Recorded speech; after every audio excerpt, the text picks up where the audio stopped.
Hey guys, welcome back. And I think I am ready to give you my thoughts on the Insta360 Luna Ultra. Oh, did you see that? Like, I already flipped it and it's taken at least 5 seconds to turn on. That's weird. Well, that's actually happened to me twice already. I don't know if that's how it is when it hasn't been used for a while. But yeah, well, I guess I'll start there. Okay. So I've got a few thoughts on this camera, and I really did put a lot of thought into it because it is an expensive camera, and I would never um, try to convince people to get them, especially if it's not being sent to you. And like me, you're paying your own money for it. So I've listed a few pros and cons that I have found, and I'm not gonna put them as like, okay, cons first and then pros next. I'm gonna interchange just because that's how my brain works with ADD and all that. But okay, so some thoughts: big and bulky.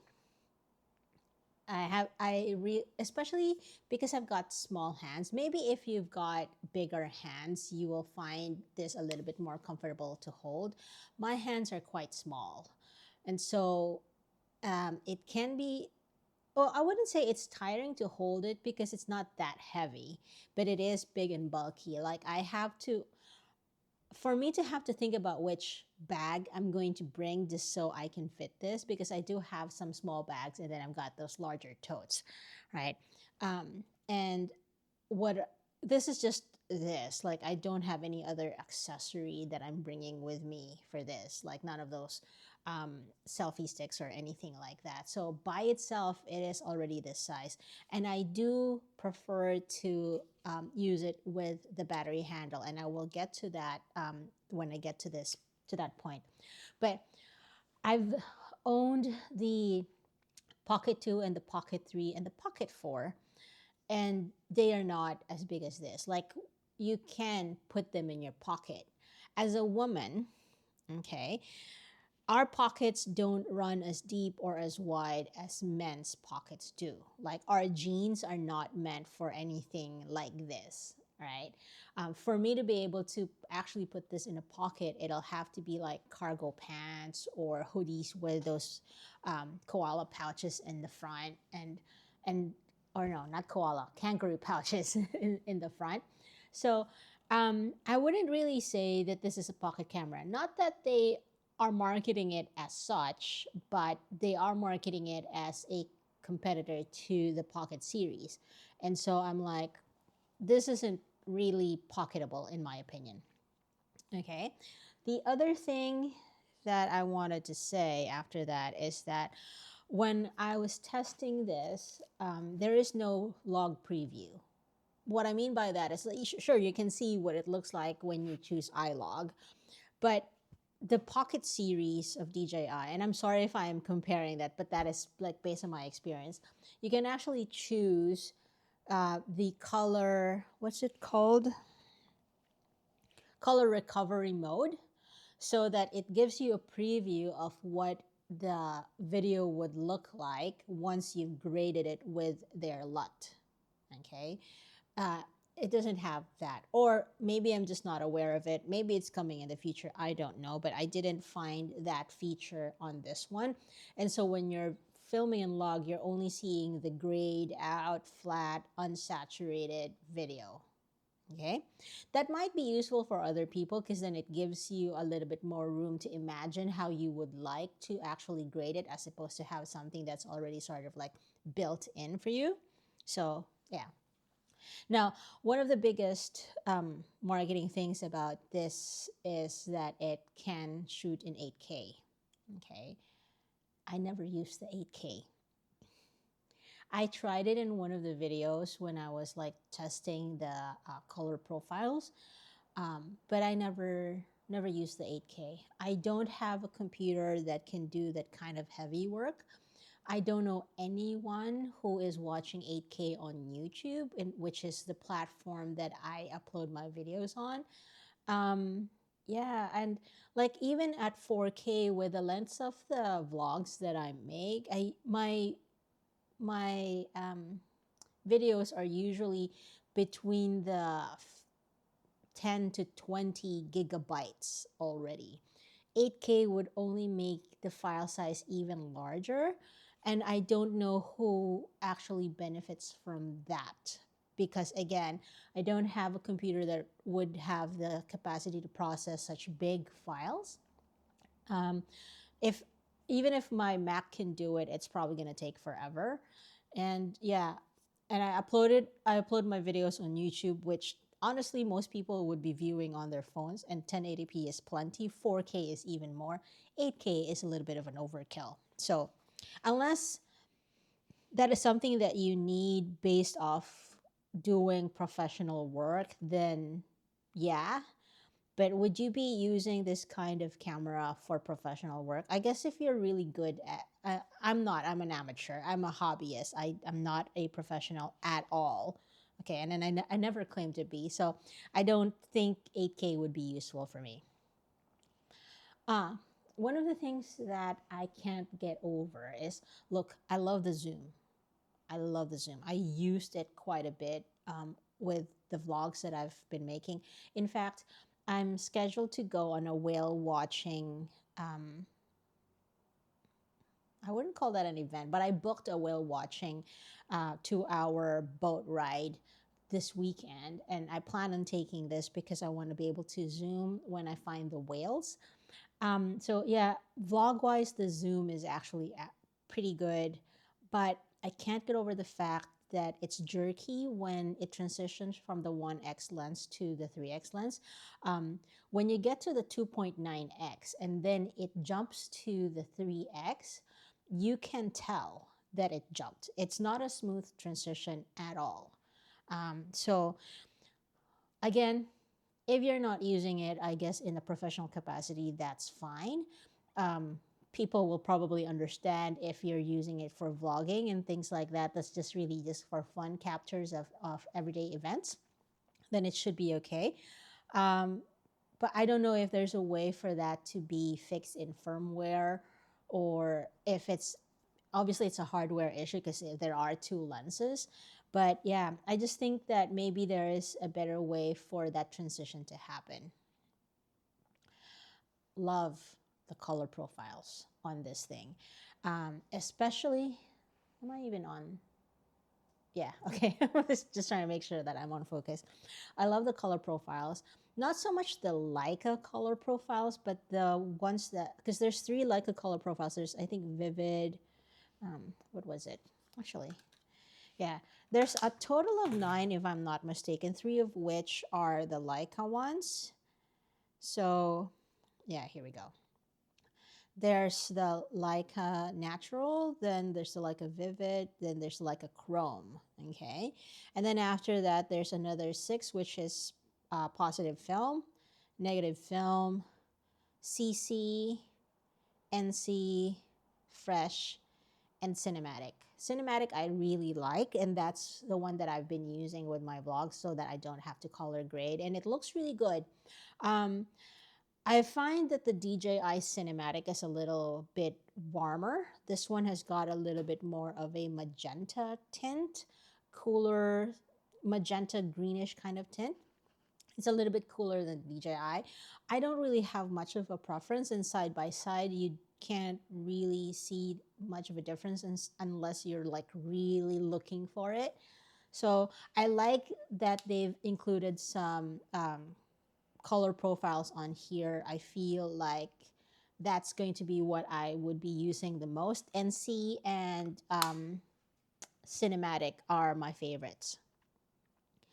Uh, Wide angle lens creates distortion. So I got the Vlogger combo, and it came with a wide angle lens. And when I tried it, it definitely creates distortion. But most wide angle lens do. Like even the DJI ones create distortion, where straight lines are sort of like bent a little bit. That's just how wide angle lens are, I guess. So if you can forgive that, that's absolutely fine. The mic is big. I just want to say that it's this mic is big. In the age of the DJI Mic 3, the Mic Mini that I'm using right now, in the age of the Holyland Mark 2S, I know they have the Air version, but it's probably not the best microphone. This is the Mic Pro that comes with the bundle, and I just find it too big. Like, here's my Mic Mini for comparison, if I can get it off.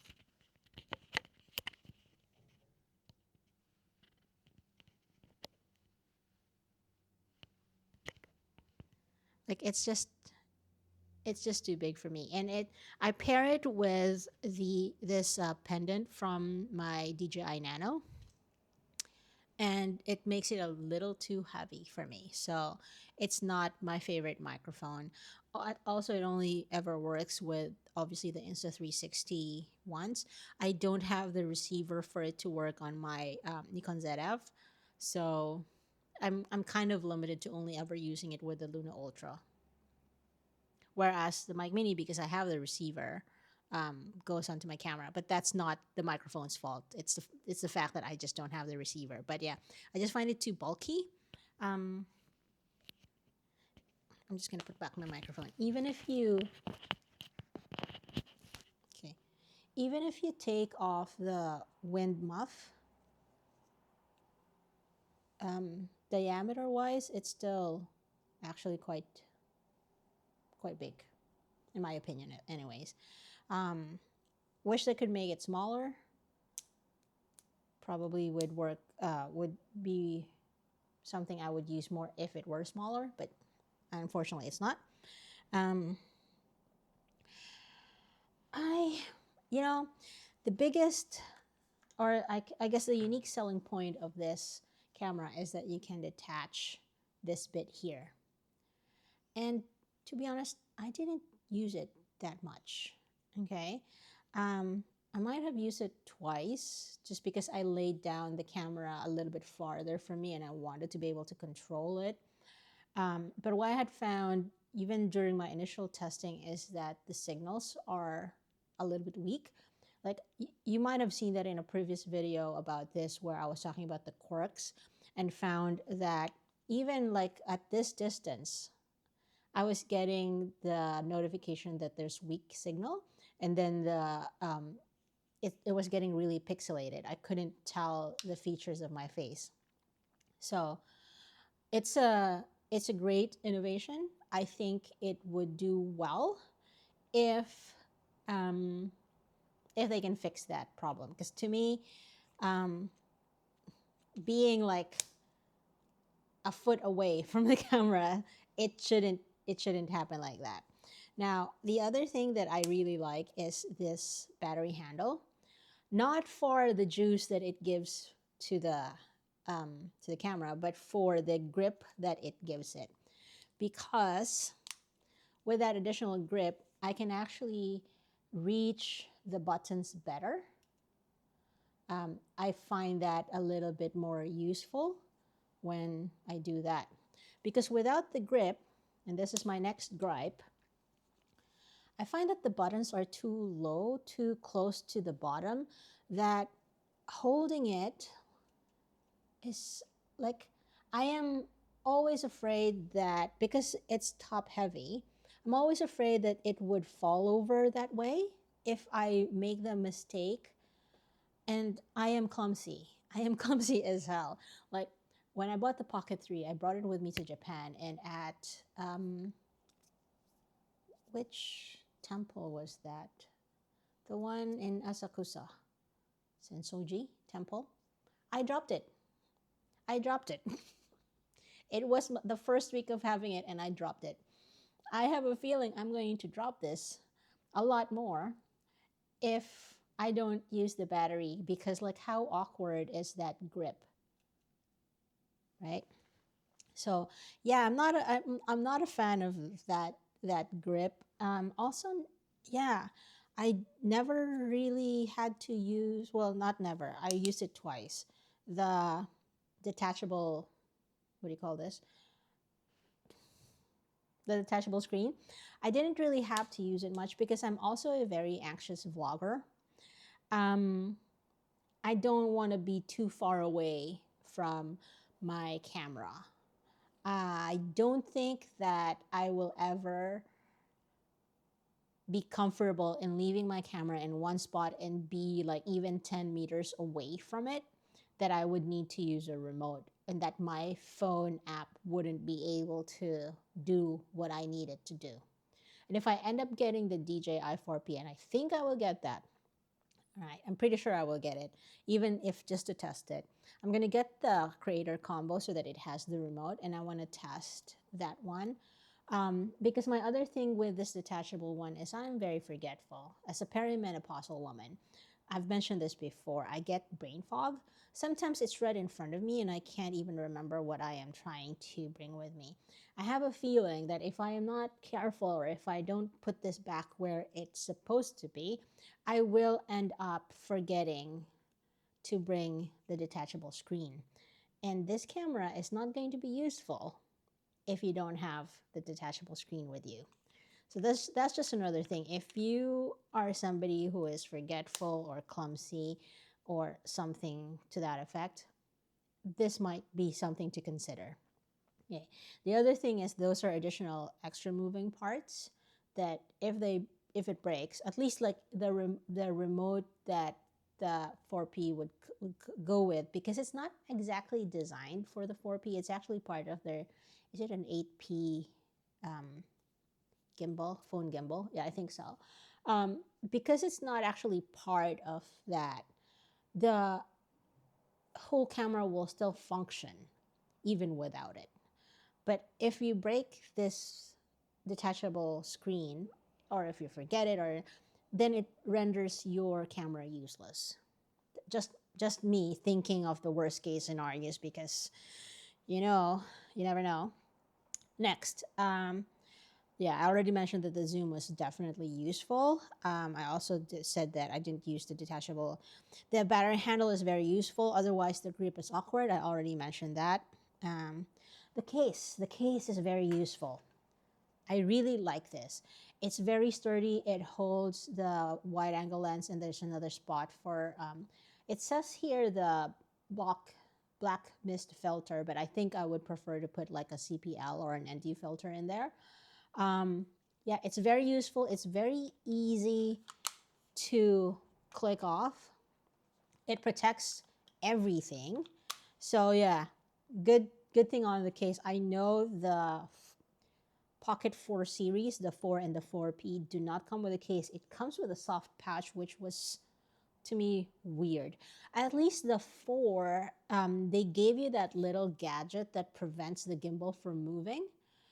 But I don't think they have that for the 4P. I have not seen an unboxing that featured that. So I'm a little bit surprised that a top-heavy gimbal would not have any protection except a soft pouch. Questionable decision there, DJI. And because I'm a DJI girl, okay, I got a lot of accessories that fit the DJI ecosystem, and including this one. I bought this for the Pocket 3 and the Pocket 4. They work well. This is that magnetic little tripod. Does not fit here. The girth of this is too big, so the hole in the middle there just won't reach. It just won't, right? So I've got a few accessories that I bought for my previous cameras that I wouldn't be able to use with the Insta360 Luna Ultra. And that's not the Ultra's fault. That's just me having invested already in other things because I am a DJI fan. So I feel like it'll be wasted with this. I also still feel like this is a very steep price to pay for this camera. There are, like, I paid $1,549 for this camera for the vlogger combo, and that would have already been able to buy me some other mirrorless cameras like the Nikon ZFC, maybe not a Fuji because Fujis are super expensive and well overpriced. Yeah, but there's plenty of other cameras that I could buy cheaper than this. Like the Sony ZV would probably be around the same price point. The Canon G7X Mark III is probably about the same price. Yeah, so obviously different types, you can't compare apples versus oranges, but you know what I'm saying, like there's other cameras out there that might be more up your alley than this one. Okay, those are my thoughts. Let me know, for those of you who own the Luna Ultra, what are your thoughts? If you are planning on buying it, what's stopping you from it? Or if you are planning on buying it, what is it about the Luna that makes you want to buy it? Okay. And when I get the 4P, and I will get the 4P as soon as they announce the global freaking release, because it's been a horrible experience with DJI's marketing and how they're handling this whole release. It's just awful. Anyways, those are my thoughts. Sorry this took too long. Let me know what your thoughts are in the comment section down below.